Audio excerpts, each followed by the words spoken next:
Hi, this is Amy Steele, and you're watching Pop Culture with Pat. Do not miss a beat, or else.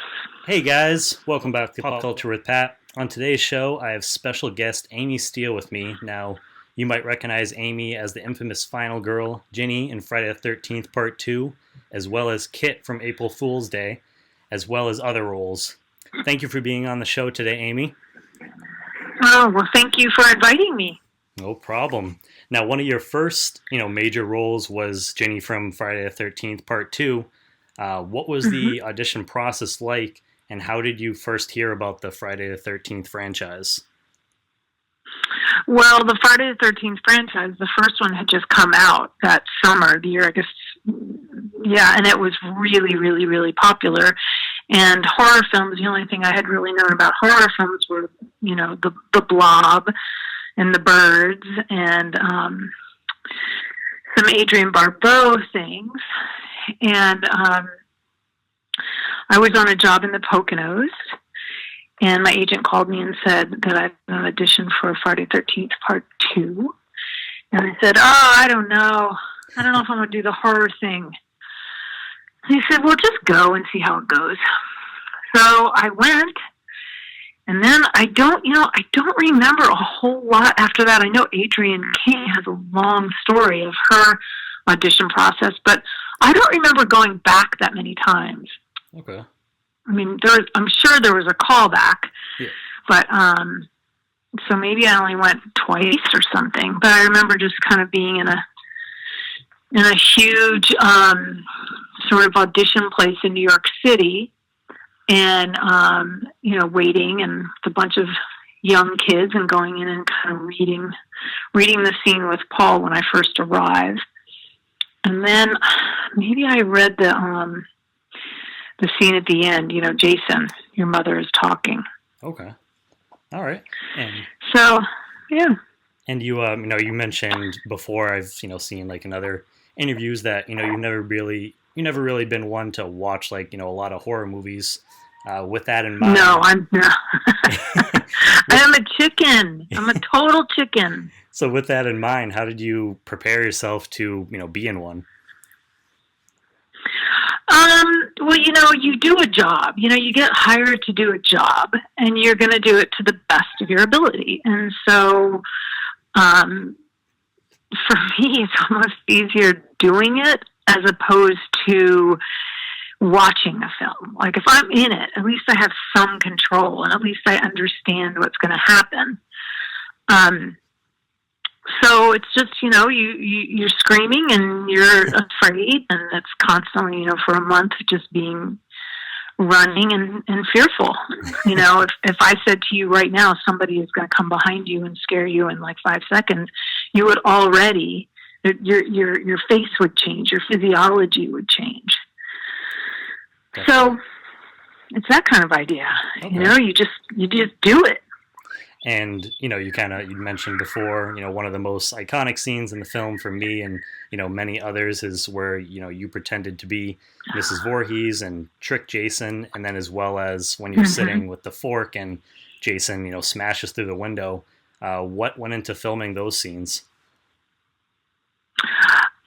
Well, the smashing through the window was really awful because I ended up having to do that scene 3 times on 3 different days. Oh, wow. And it's just a really frightening scene because I knew what was going to happen. But like I said before, if I told you somebody was going to come up behind you in 5 seconds, you would start to change. Your pulse would go up. Your nervous system would kind of come alive.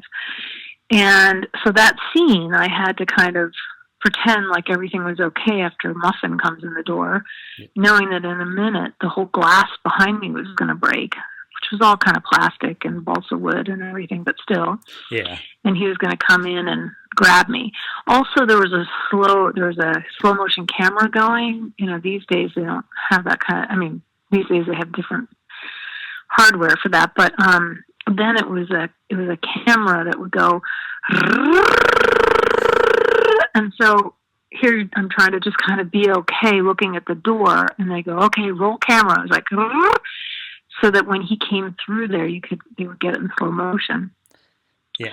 So it was really frightening knowing that was going to happen. And then afterwards, like, oh my gosh, thank God that's over. That was a horrible experience to shoot. And then a week later, director Steve Miner said we have to shoot it again, technical difficulties. And then a week later, we have to shoot it again. And I thought, isn't there any way I can just say no? Forget it, I'm not doing it. But you have to do it. It's like just waking up on Monday thinking, how am I going to get through the day? And you just do one step at a time. You slowly just attack one thing at a time, and time's going to pass anyway, so you might as well just do the responsibilities that you have. And that was one of the things in my life that I thought, I really don't want to do this. I'm sure. But here it is, all these years later, and I just remember it was bad. I don't remember exactly the feeling. Yeah. I just remember I didn't want to do it, so you just kind of get through it. And then as far as the other scene goes, I remember that Steve Miner said that, okay, you're going to put the sweater on. And I was shocked. I was like, what? I'm going to put that smelly thing on? So I am assuming it wasn't in the script. So I would have read, she puts the sweater on, but I don't know. It was just shocking to me because that sweater was disgusting. And it was only disgusting because it had all that kind of fake blood on it, and it was kind of burned and dirty, and it had been sitting in Western costume for a year. I don't think it was ever cleaned or anything. Oh, okay. So it kind of grossed me out. Plus, you're, as an actor, you're kind of in this mode of being fearful and grossed out to begin with. So it kind of adds to it. Yeah. So when I put that sweater on in that scene, that was really the first time I had put it on. I was like, okay, roll cameras. We only have so much film in those days. So I think that was the first time I put it on. I was like, oh, God. And that's interesting that was kind of, so it sounds like you said you didn't see that like in the script, so that was something that might have just got kind of added in almost like last second. Yeah, it might have. I mean, I wish I had the original script, but I haven't come across it in my files anywhere. But I just have this idea it had to have been. I mean, I would have read that. Yeah, and kind of been a little bit more like prepared to put that on. Yeah. Now, so Ginny's, she's widely regarded as one of the, favorite final girls in the franchise. In your opinion, why do you think fans connect with her so much? God, this is going to sound really bad, but oh well.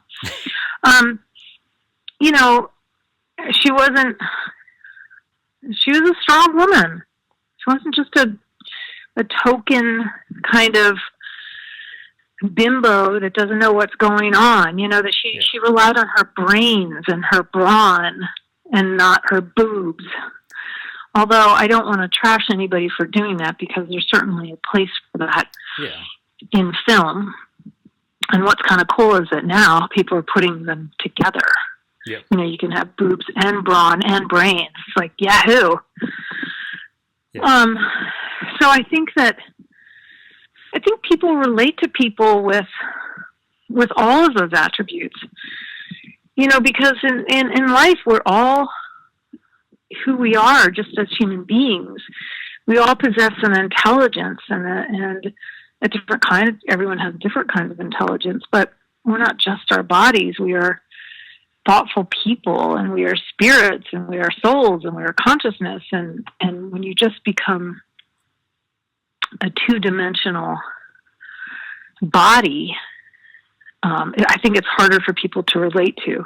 Yeah. So Ginny was three-dimensional, and people relate to three-dimensional people because everybody is three-dimensional. Exactly. No, I agree with that. And you were originally supposed to come back, in part 3 from what I've heard, but, you ended up turning down the role, just because you're afraid of being, typecast. If given the chance, would you do another Friday the 13th film? And then how would you like to see your character possibly return? Yeah, well, I wish I had done part 3. Who knew, back then? What a great thing to be typecast in a genre where people are really passionate. Oh, my God. At that time, I wanted to do all of the what was his name? John Hughes's films. Yep. Kind of being that, but my God, the passion of the horror community. If I had done the part 3, it would have been so cool, because I came across the script for part 3, or part of it, a couple of years later. My mom sent it to me like 5 years ago. Oh, wow. And Ginny was really, really strong. And the role was incredible. I thought, how could I have turned that down? But I have a feeling when I think back that, the story goes that my agent said no and things like that. But yeah. I think that I probably asked for some more money. Okay. And they said no. And they thought, and I don't remember, I'm sure I didn't ask for like $10 trillion either. But, at that point, I think that they had figured, we'll just like keep getting young people in. Yeah. And we'll just get another young person and play them scale. And maybe I didn't think that they would say no. I don't really know. But also at that age, I was so game to just be a successful Steven Spielberg actress. I don't know. But I thought, I'll do more. But in hindsight, oh my God, I wish I had. I really wish I had. And as far as today goes, I don't have a huge desire to hold a film. Yep. Or work that many days on camera. And so, I have a couple ideas, for things, or people talk to me about ideas, and I always kind of listen to them. But unless it's going to hit me in my gut somehow, yeah, I'm not jumping to that. Okay. And you mentioned you were kind of going through the script, the original script for 3. Now, do you remember, like, if your character, did you like read through the whole thing? Did Ginny end up making it through part 3 as well? I remember that they just gave me about, I want to say like 50 pages of the script. Okay. And I would have survived, I'm sure, because she was kick-ass. She was like Linda Hamilton in Terminator. Oh, wow. But they didn't give me the end. Maybe it wasn't formulated all the way. I'm not sure. That's awesome, though. That's. But how it went was that Ginny evidently had learned how to do a bunch of martial arts because she had PTSD from this wacky experience with this wacky guy named Jason, and everybody at college was making fun of her. And when I'm on a Friday night, my roommate comes in and says, "Hey, can I borrow your car? I'm going out." And it's Ginny's Volkswagen. And I said, "Sure, here are my keys. I'm just going to do laundry." And everybody made fun of me. And and then before that, there was like some scene where I go into a bar and everyone starts making fun of me and how I'm, "Ooh, Jason." And I like kick somebody's ass. So like it was established that she was really strong. That's cool. Anyway, that Friday night happens, and my roommate goes out with my car. I go downstairs to the basement to do my laundry, and I open up the dryer to put my clothes in, and there's Paul's head. Oh, wow. So it's like, oh my God, the action begins. And then my only friend is Ned, who's Stu Charno. And so I call him and I go, "I just found Paul's head." And he goes, "Okay, that means he's back." So just then I go, so Ned is going to come up to my room, and then all of a sudden I get a call from the police saying, Ginny trying to get in touch with me. And they said, "We just found your car." And I go, "Yeah, my roommate has it." Well, my roommate had been killed thinking that, I guess Jason thought it was Ginny. So then Ned and I begin our hunt down of Jason. And then that's about as far as the script, as far as the pages they gave me. Wow, that's really cool, though. It's too bad looking back that we didn't get a chance to see that, but that script sounds really interesting. Yeah, me too. Why would I have turned that down? Oh my God, what was I thinking in that young brain? But yeah, I'll say, like, it's like we say, hindsight's 20/20. So yeah, exactly. And 5 years later, you ended up appearing in another slasher film called April Fool's Day, Now, I'm interested, what made you decide to return to the horror genre, and how did you land the role for that film? Frank Mancuso, who was associate producer on Friday the 13th, part two, he asked me if I wanted, they offered me the role of Kit. And they really talked me into it. I'm glad they did. And so that's how I got that one. Okay. And yeah, as far as, April Fool's Day and Friday the 13th go, they're both, pretty different movies. How would you say like the sets of the two films compared? Well, God, I just think they're so great. I mean, I think probably Friday the 13th is a little bit more formula, and I don't mean that as a criticism, but it's a little bit more, the campers, the first ones down that have sex go, and April Fool's Day is a little bit more of a surprise factor at the end. Yep. And I think it was shot really beautifully, and it's just more of a kind of a little cinematic thing, which didn't follow the formula. I mean, to this day, it really surprises people, and people come up to me all the time at the convention and say, I really liked that film, and I said, it's okay, you can admit it. A lot of people loved it, but I think for the reasons why people love it is probably also the reason why some people don't like it, is because it doesn't follow that same formula. Yeah, no, I feel like it was definitely something that was, ahead of its time as far as horror films go. Yeah. And as far as, in your opinion, so what are some of the biggest challenges that, you think that you faced working on horror films? Oh my God, it's so funny. Some of the biggest challenges was that the caterers are really good and they put on weight. No, but let's see. The biggest, you mean in horror, being in the genre or being in, or the work of it? Yeah, just being in like the genre as far as, working on Friday the 13th and April Fool's Days. What were some of the hardest things that you faced while filming those two films? Oh, while filming them? Yeah. While filming them, it was just, you have to work at night. And on Friday the 13th is like, I realized a human being is not a nocturnal creature, especially me. And so, they would wrap at dawn, and breakfast would also be dinner. So, at breakfast with your eggs, there were like bottles of booze there. So it was sort of like, huh? And then you try to sleep during the day, but yet we were staying at a camp. It was just very, very weird. And I don't think I've ever been so tired as I was when I finished shooting that film. I was going to say, yeah, it's a total lifestyle change. Yeah, huge lifestyle change. And April Fool's Day was a lot easier because we had this beautiful location. And also there were a lot of other people that were working really hard. Like Deborah Foreman worked really hard on that film, as I didn't have as many shoot days.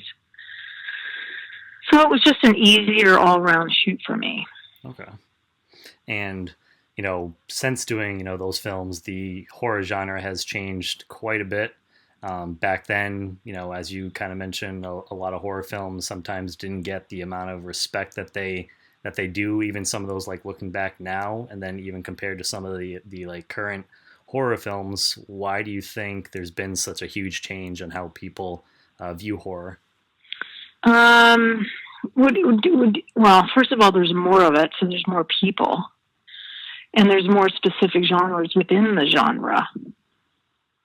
So, there's the tried and true classic genre of people, and then there's kind of the new people, and then there's I don't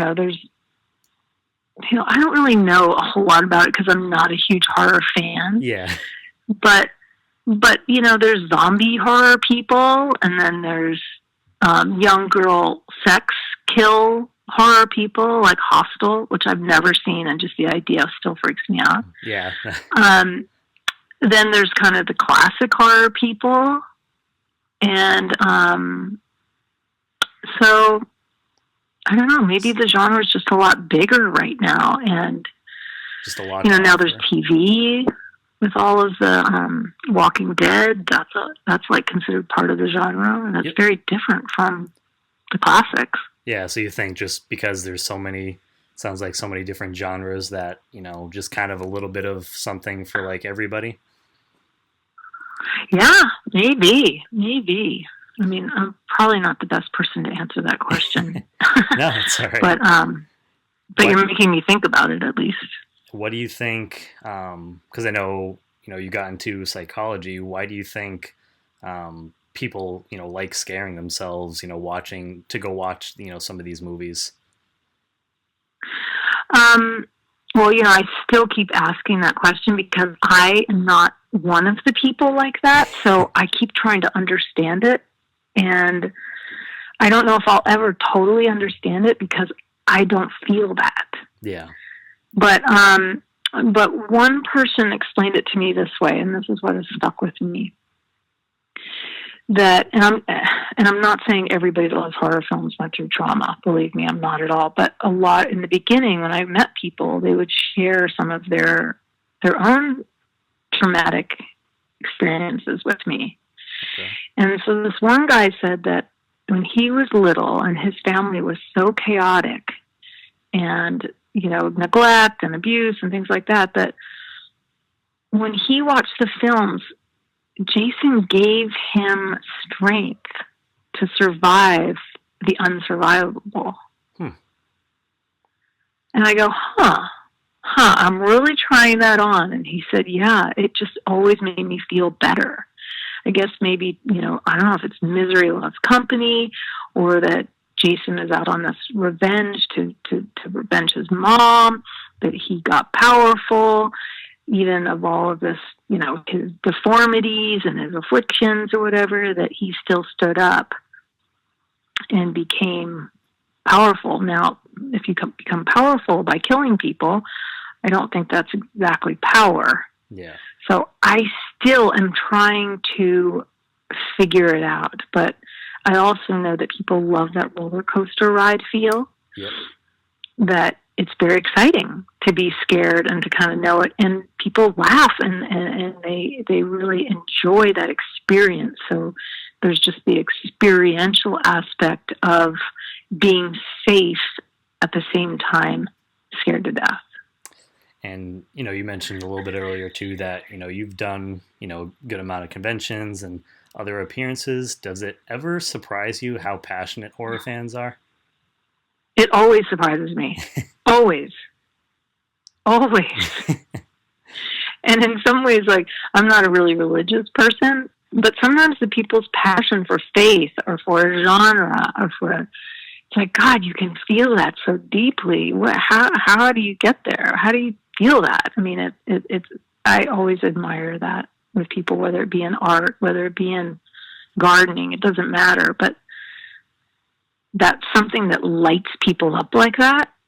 I mean, who am I to question it, or who is anybody else to question it? It's kind of beautiful. No, yeah, definitely. And like I went to, recently I went to one called Monster Mania that was in New Jersey for the first time. And that was, that was actually first time, believe it or not, like for me, being a big fan of the genre, going to that for the first time, it was just, crazy seeing all the people, almost like a giant family basically. So yeah, and they all are. I mean, they are a family. They are a tight-knit, supportive group of each other.